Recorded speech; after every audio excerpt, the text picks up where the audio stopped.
Ladies and gentlemen, may I please have your attention? Please have your tickets in hand before you board the plane. Thank you.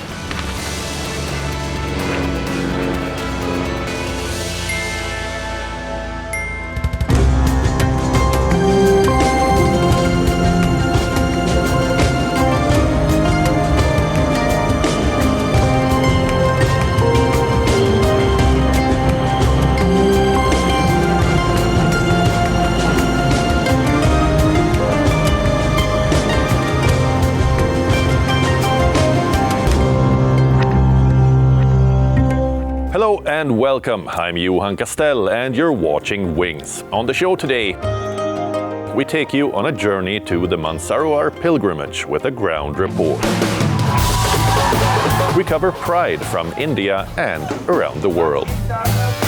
Also, a Columbus flagship replica that has sailed into London has now opened for curious visitors. Let's begin.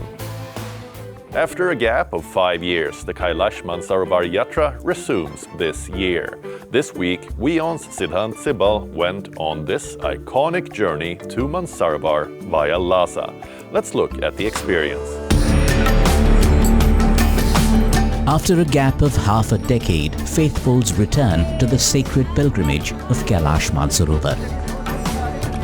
The Kailash Mansarovar Yatra, a high-altitude pilgrimage revered across Hinduism, Buddhism and Jainism, has resumed for the first time since 2019.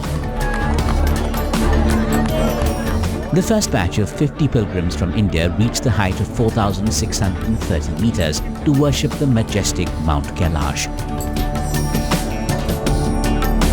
Over the coming weeks, 15 more batches, each of 50 pilgrims, will cross over into Tibet via two routes, Lipulekh Pass in Uttarakhand and Nathula Pass in Sikkim. These are the two main routes through which the pilgrimage is taken out. I'm here at the base camp of Kailash mountain, and the first batch of Indian pilgrims have arrived, and if I can show you, this is how they will be spending their days and nights as well in these small areas. If I can ask the camera person to come closer and shoot. This is where they will be, of course, sleeping and spending the entire night. These are the small places, but that is how life is. And the many people who we spoke to were very elated and spiritually moved by the fact that they were able to get a glimpse of Kailash Mansarovar. While this is a very tough pilgrim, you can feel the less oxygen in the air. You need to take care a lot. There are issues of the harsh sun as well that can burn your skin as well. But that aside, the pilgrims are unfazed. For them, it's a divine spiritual experience. They believe it is because of the good karma that they are able to come to this holy place. Pilgrims describe the journey as transformative and life-changing. Many undertake the 52-kilometer circumambulation or parikrama around the unclimbed pyramid-shaped Mount Kailash that is believed to be the abode of Lord Shiva. We all got selected, and we just feel that, we have been fortunate enough to got selected, because it's not the Ministry of External Affairs who selected us, it is Kailash Baba who selected all of us to come here and have a Kailash pilgrimage is unparalleled. Everyone wants to perform it, but it is Baba Kailash who knows who will be fortunate enough to come here. Coming to the Kailash Mansarovar Yatra, it's after a gap of 5 years that the Yatra has started, and we know that the focus is the normalization of India-China relationship. The Yatra is organized by India's Ministry of External Affairs. Starting from June, it will last till August. Applications are processed online through a government website and selected through a computer-generated gender-balanced lottery. This year, 750 pilgrims were chosen from over 5,500 applicants, all subjected to medical and logistical screening given the challenge. But this pilgrimage comes after a repair in bilateral relations between India and China. Frosty ties between New Delhi and Beijing since the 2020 Galwan Valley clashes have begun to warm. In October 2024, Prime Minister Modi and President Xi Jinping met on the sidelines of the Kazan BRICS summit, paving the way for a disengagement agreement along the line of actual control. The resumption of the Kailash Mansarovar Yatra was one of the first confidence-building outcomes of that diplomatic breakthrough. Since then, India's National Security Advisor Ajit Doval, Foreign Secretary Vikram Misri and Defence Minister Rajnath Singh have all travelled to China for high-level talks. With Beijing hosting the SCO summit this year, more top-level interactions are expected between New Delhi and Beijing. The pilgrimage to Kailash Mansarovar Yatra is one of the most difficult pilgrimage, but one that has a transformative experience. We spoke to many of the pilgrims who were elated over the entire visit and talked about their divine experience. But above all, there is a big message, a geopolitical message of India and China normalizing their relationship in the aftermath of the Indian Prime Minister Narendra Modi and the Chinese President Xi Jinping meeting last year in Kazan, and thereafter setting the role for the normalization of the relationship. So the Sybil for Wion at Kailash Mansarovar base. Pride Month has become a vibrant celebration worldwide, and it has gained momentum in India as well. From cultural festivals to city-wide events, Pride is opening up new spaces for the community to share their stories and celebrate their identity.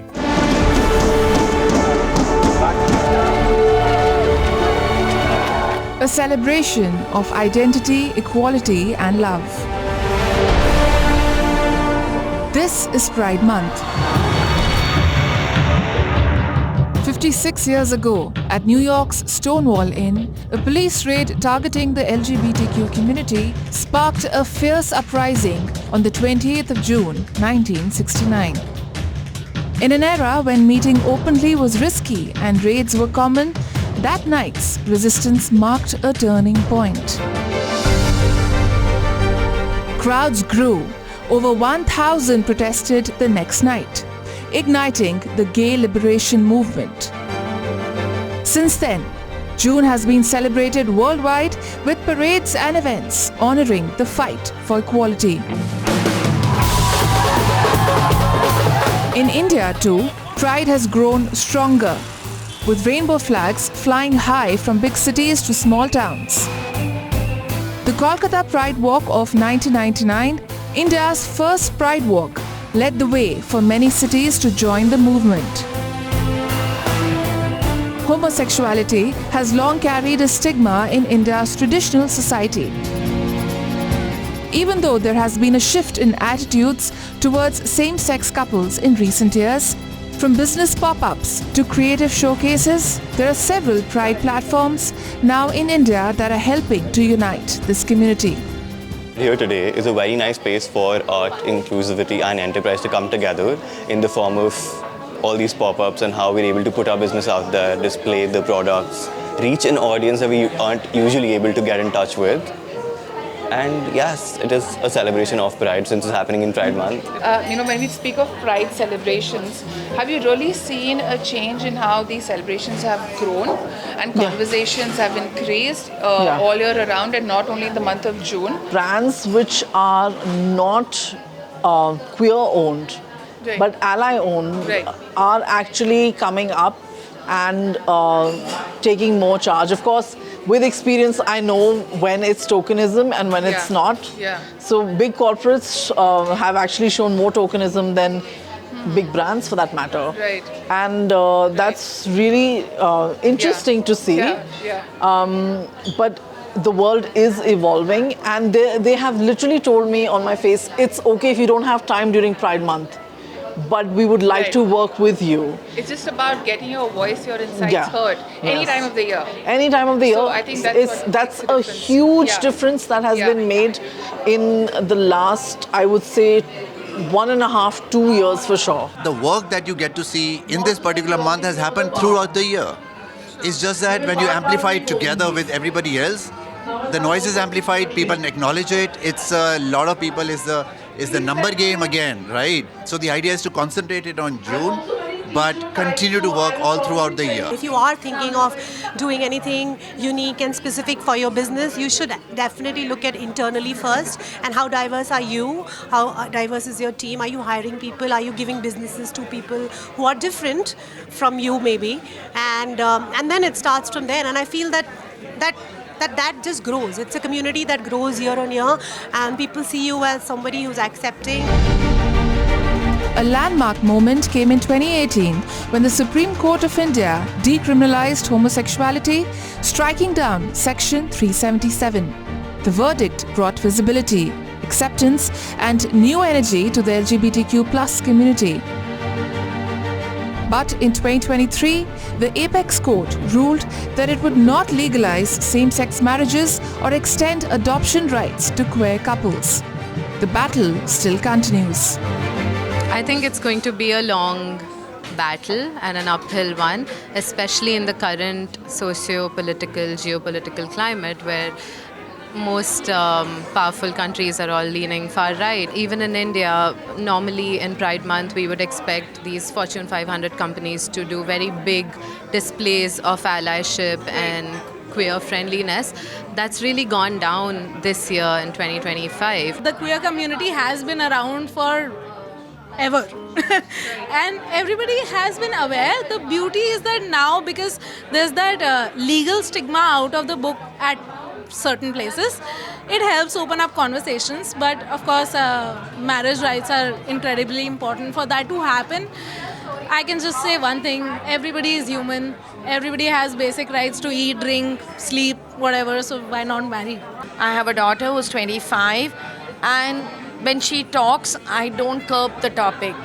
I let it happen. I let it flow, and I want them to listen to my in-laws and her grandparents. When they listen, it takes a little time. They didn't get brought up in that environment. They may not understand, but now they are listening, and this should not stop. This should be carried on. And like I said, the more we talk, the more we are heard. So take it back home and make it like business as usual versus like a project. Today, members from the queer community come together to be seen, heard, and valued. And while Pride celebration is marked for the month of June, the spirit of inclusion, respect, and dignity is something that should be celebrated all year around. With camera person Libin, this is Nikita Singh for Wion, World is One. Let's take a look at Pride celebrations across the world, where voices come together in a powerful call for equality and inclusion. It's that time of the year again when streets across the globe explode into a dazzling spectrum of rainbow colors. June marks Pride Month, a global celebration of love, equality, and the LGBTQ+ community's fight for rights and recognition. From Asia to America, cities worldwide are bursting with color, culture, and calls for equality. So, let's take you on a whirlwind tour of Pride Month lighting up the globe, starting in the heart of Southeast Asia. In Bangkok, Thailand, Pride Month celebrations are especially significant this year. It's the first parade since Thailand legalized same-sex marriage, becoming the first country in Southeast Asia to do so. Prime Minister Paetongtarn Shinawatra joined to celebrate this milestone with the people.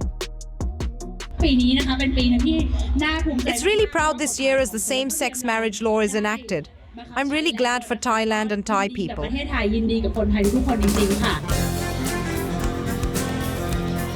The annual Pride Parade saw thousands flooding the streets, dancing on floats, waving flags, and turning the city center into a rainbow-colored carnival.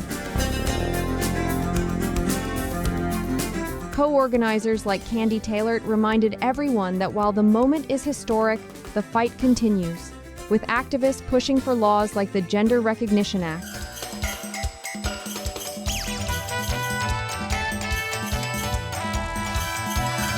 Now let's take you to the U.S. in West Hollywood, California. The iconic WeHo Pride weekend kicked off with a bang. 3 days of parades, live music, and street festivals.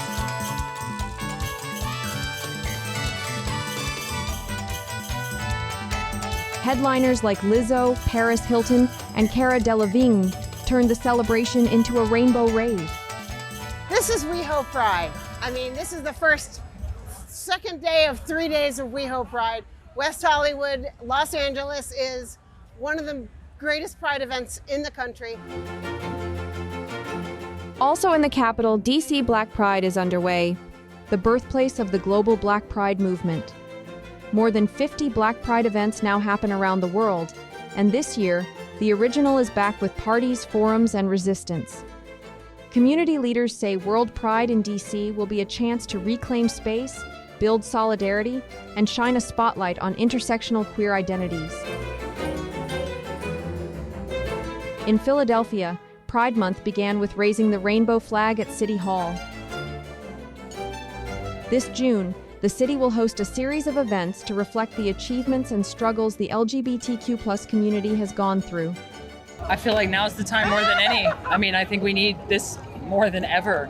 I mean, especially with the Trump administration and the hatred and the bigotry and it's constant. It's constant for us. So this means everything. While President Trump's administration has refused to acknowledge Pride Month officially, couples say taking part in Pride events is an act of love and defiance, and celebrations worldwide continue with energy, resilience, and unshakable spirit.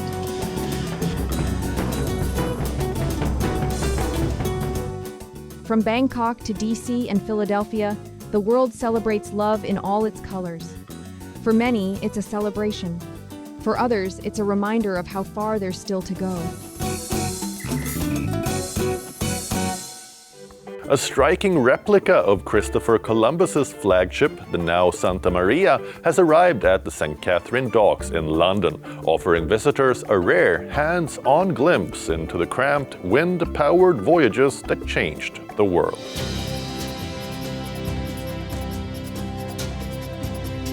Made of wood, this 28-meter-long vessel sails with the wind. It is the replica of one of the most significant ships in maritime history.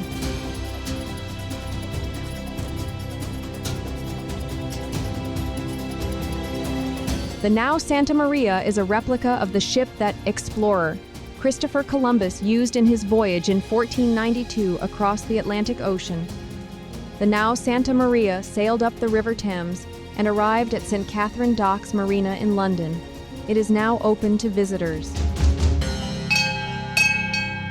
At first, when you see them, the Pirates of the Caribbean per se, you think it's going to be 100 meters long and this and that. It's just slightly smaller, and it was quite educational to understand how cramped people might have been back in the day. I think it's quite hard to visualize what things might have looked like for people, especially now the further away we kind of get from, kids who might not have ever seen a ship that looks like this before, or kind of if their only exposure is maybe not even been to the ocean before or something like that.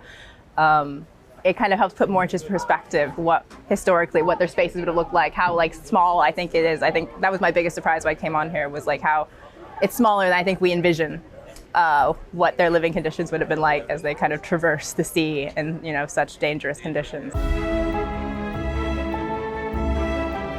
This replica was completed in 2018 by the Now Victoria Foundation in southern Spain.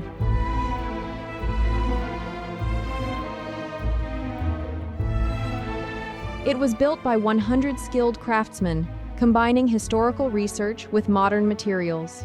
The original Santa Maria was the largest of the 3 vessels in Christopher Columbus's fleet.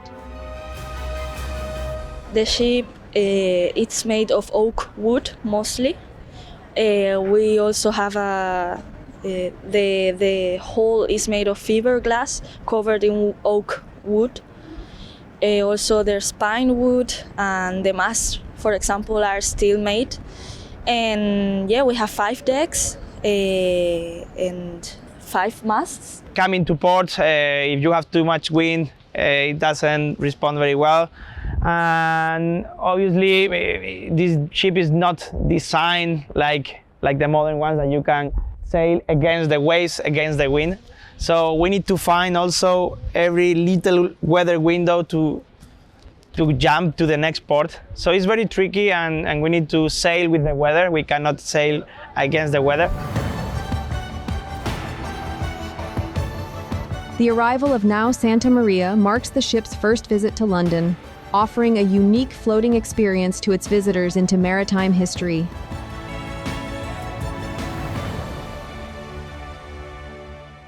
The historic Grand Palais in Paris hosts an exciting new art exhibition titled Euphoria, Art is in the Air, from June 6 to September 7 this year, where visitors are encouraged to touch, feel, and even lie down on the art. Our next report brings you the details.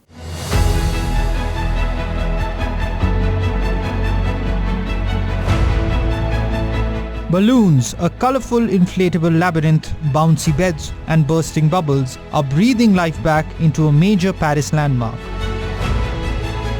The Grand Palais, which returned with a bang after its 4-year renovation.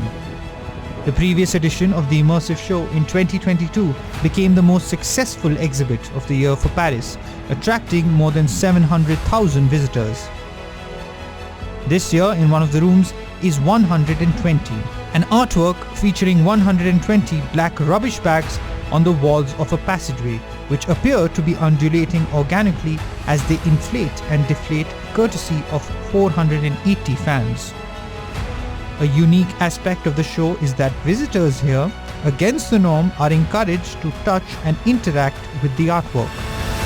We create something special, a huge immersive experience in which children can play with art that is sometimes it's not allowed to them to not to touch the art, and the parents and the adults can become younger again. Okay, they come back to their childhood. New York-based artist Alex Schweder is showcasing 2 of his artworks at the exhibition. For his work, The Me That Becomes Through You, he collaborated with composer Nick Dunson to transform air into musical notes as it fills up large spheres contained in a cage. Each sphere has an organ, like in a church, where the wind from the fan that fills the sphere is making sound. It's always playing live because the sequence, each form has a different loop, and so they're always harmonizing and changing one another's sound. A 5-meter circular bed made out of 7 cushions is another of Schweder's works on display, whose dusty pink corduroy fabric gives off strong retro 70s vibes. The Japanese-British artist duo A.A. Murakami unveiled the New Spring, a white sculptural tree creating smoke-filled bubbles that drop onto the floor. The mesmerizing exhibition comes to an end with Hyperstellar, the installation which plunges the audience into a sea of dark bubbles, or rather small black plastic balls. Over 2 million of them gathered in a swimming pool-like pit. With attractions aplenty, the unique exhibition is leaving visitors bewitched, not unlike a certain Alice in Wonderland. That's all we have for you on the show this week, but we bring you more travel content next weekend. Until then, it's me, Johan Castell, signing off, as we leave you with visuals of the vibrant Inca Sun Festival in Peru. Goodbye.